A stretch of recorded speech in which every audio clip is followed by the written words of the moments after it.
All right, what up, everybody? Welcome back to WWTA News. Welcome back. Hey, look, we got some news articles to get through. That's pretty much what we do here. We just go over news articles about, I don't know, stuff in the economy, maybe stuff with the stock market, stuff especially with crypto, but whatever. Stuff like that we'll go through. So let's jump right in. We've got an article that says Russian bank Rosbank pilots cross-border cryptocurrency transactions with corporate and private clients. The Russian bank Rosbank has become the first biggest bank in the country to launch cross-border cryptocurrency payments with the help of an intermediary fintech to carry out the transactions.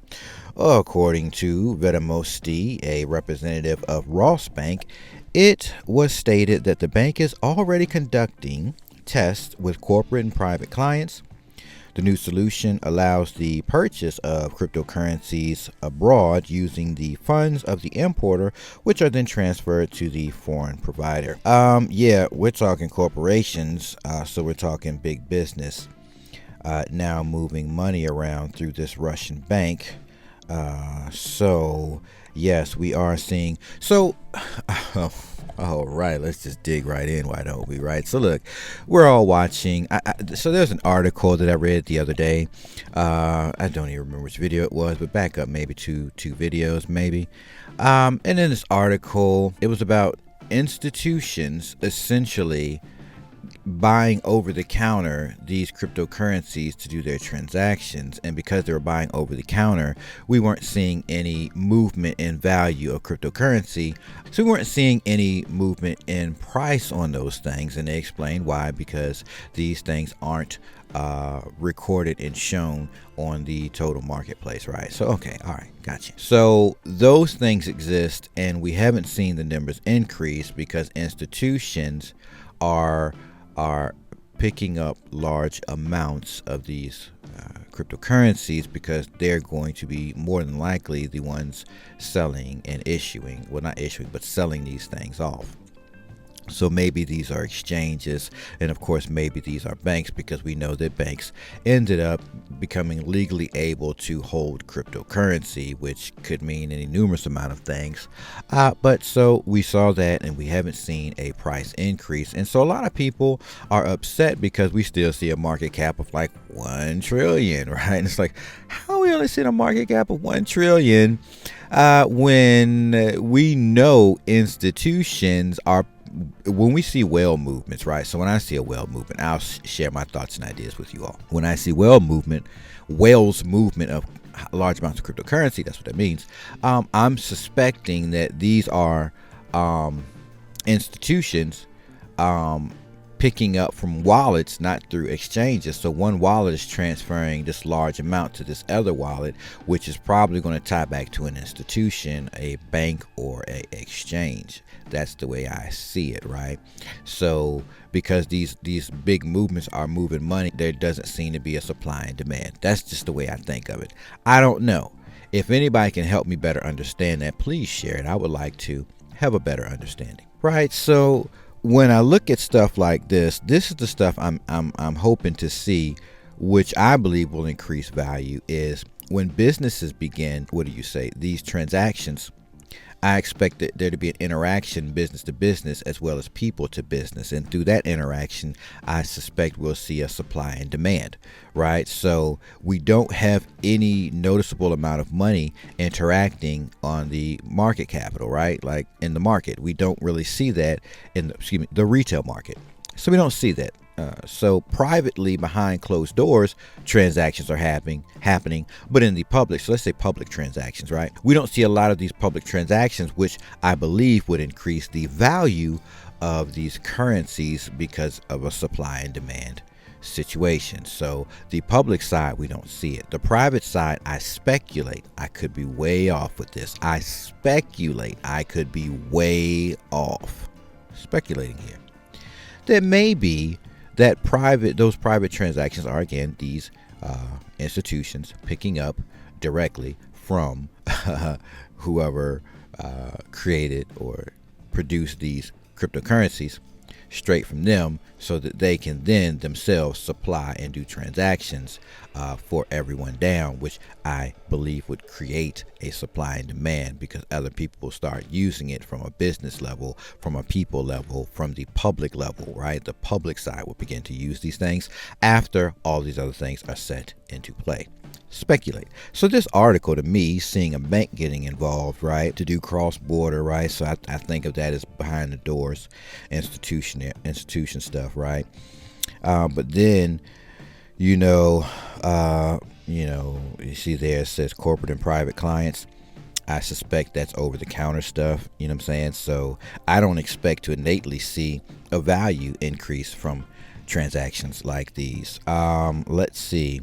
In cryptocurrency cross-border payments, I don't expect to see any jump in value from stuff like this. It's only where we'll see business and people getting involved in making these transactions. It goes on to say, once the know your customer verifications are approved, the importer and B crypto sign a contract in which the client agrees to deposit fiat funds into a account at Rosebank to purchase cryptocurrencies. So now, from my perspective, I would look at this like a institution has now, from behind the scenes, private sector, behind the scenes, transferred, well transfers, right? And now they deposit the client will now interact with the bank. And so I suspect now this would probably become the public transactions that are viewable, which has the potential, I'm speculating this, would have the potential to show and increase value in currency once those public transactions are now visible. And now we're touching what's publicly known, you know what I'm saying? So, and let me, now I'm going to try to break this down the way I think I can understand it, right? So let's just imagine there's a said cryptocurrency and there's a reserves amount of it. And this is just me speculating here. I could be way off. I am speculating. I could be way off. But that's just, I don't know. Maybe there's this said cryptocurrency of reserves, which just sits and is not really being used in the market.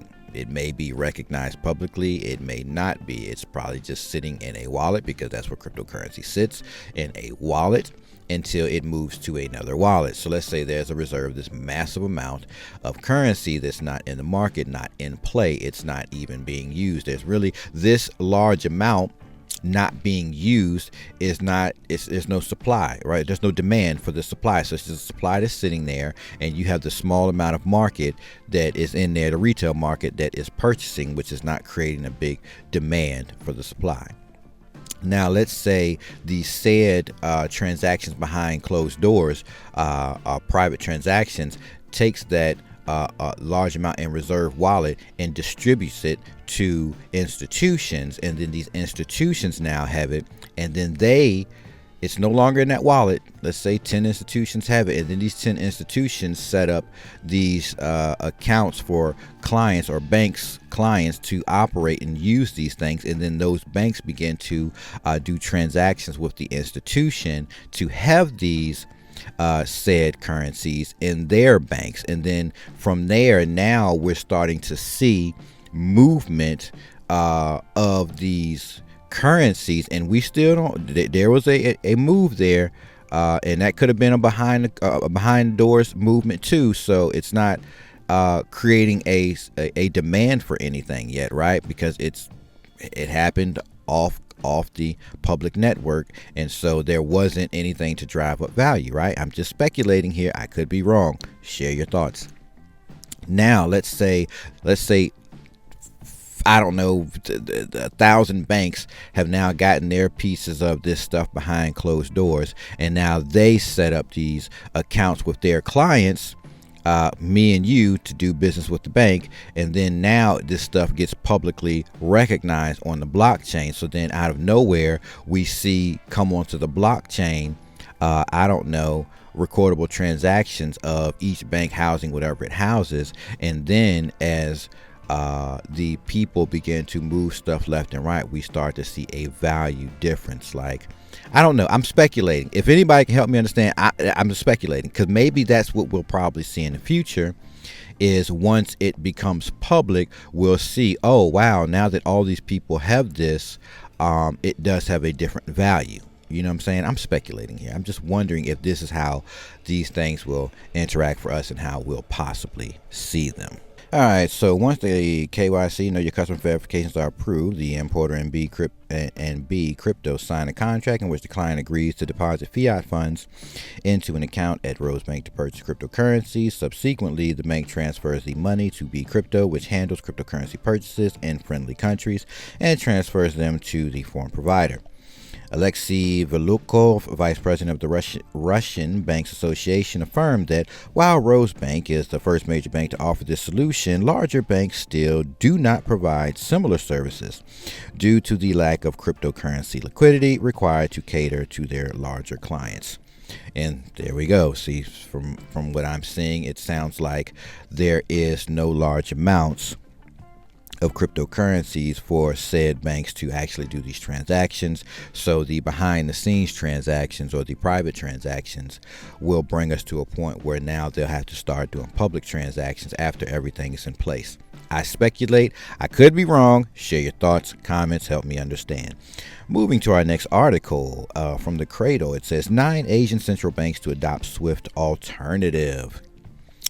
The members of the Asian Clearing Union, ACU, agreed during a recent summit in Iran to launch a new cross-border financial messaging system in June to rival the SWIFT international payment network. What? Asian Clearing using to rival SWIFT?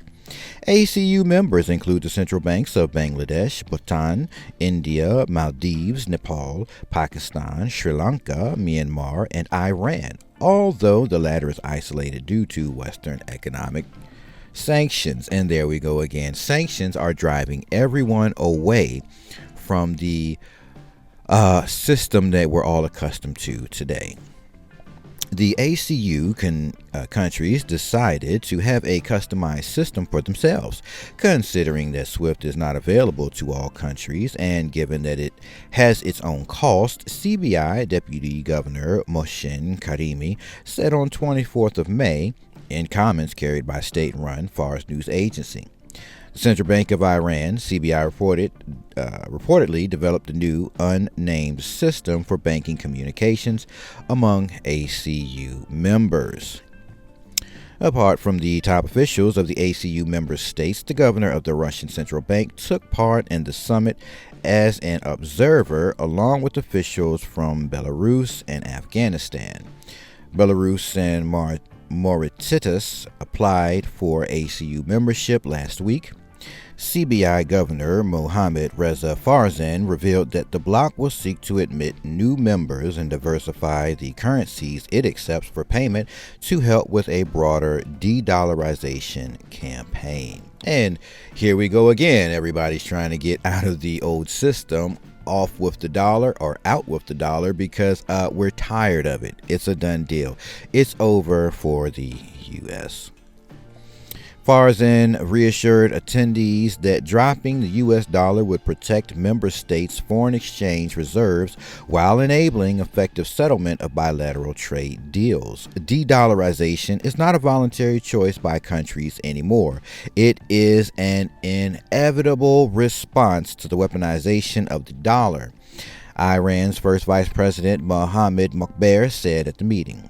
The senior official noted that over the past decade, the weaponization of the greenback pushed sovereign nations to find alternatives to mitigate the potential impact of possible future sanctions. Iran has been ramping up its de-dollarization efforts by phasing out the dollar in bilateral trade agreements with Russia. Earlier this month, Iranian President Ebrahim Raisi called on the CBI to ditch the U.S. dollar in trade and use national currencies instead. Iran this year also applied to join the BRICS economic bloc. This organization is expected to announce a new currency for its member states at an upcoming summit in South Africa. Earlier this year, the Islamic Republic linked its banking system with Russia's as the two nations are cooperating to overcome unilateral sanctions imposed by the West. They are bringing the dollar to a halt. I mean, we're going to hear these stories popping up left and right as all these countries really They're really bring. I mean, so I don't know what the resolve is going to be for the United States at this point, but I know we're amidst inflation because, technically our dollars are only backed by us working and paying it back through taxes. And even then, we're not paying enough back that fast. We're holding $31 trillion in total national debt. 24 is held by the citizens, and then the rest is held by the government through the things that they pay out every month. So we are paying our debts back, our loans back, obviously, because we took out loans, and we pay a lot of other stuff. We foot the bill for government through taxes, right? You do it through state, you do it through federal. So the United States might be okay after this. They just won't have their power anymore. And so because you won't have power anymore, you'll be leveled. You might not fall like we might not fall like into utter chaos, but will probably now be leveled with everyone else. So everyone else will have the same ability to do what we do. You know what I'm saying? The value of their currency will have a good value versus everybody just saying, okay, we're going to go on the strength of the dollar. So everybody's going to probably have a fair value. We're probably not going to see some chaotic destruction in the U.S.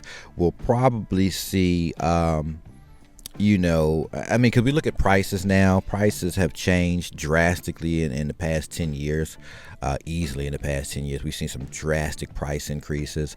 We look at the average price for a home now. Buying a new home, you're going to average around, I don't know, 350, 400,000 is going to be an average price to buy a brand new home. Years back, we would have seen average price around 250, 270, 280 for a new home. It's drastically changed. Prices for cars on average has drastically changed. Price for food has drastically changed. The average has changed in the last 10 years. So the United States is probably not going to be like, oh my God, it's over for the United States. It's probably just going to have its prices change and reflect, and so we'll probably find ourselves in a position where we'll still be able to go buy homes, we'll still be able to go buy cars. Our prices versus our value will change, and it'll just be, I don't know. I'd like to hear. Let me hear your thoughts on that. Let me hear your thoughts on where you think what changes you think are going to happen with the dollar as everyone gets out of it, because it's inevitable, as we just read here from the article from the Cradle. It's inevitable that the dollar is going out the door with other countries. So what do you all think are the possibilities for the United States after these things happen? What do you think the United States looks like in the next 5 years, in the next 10 years, being that all these countries are getting out of the dollar? Share your thoughts. I'm gonna close there.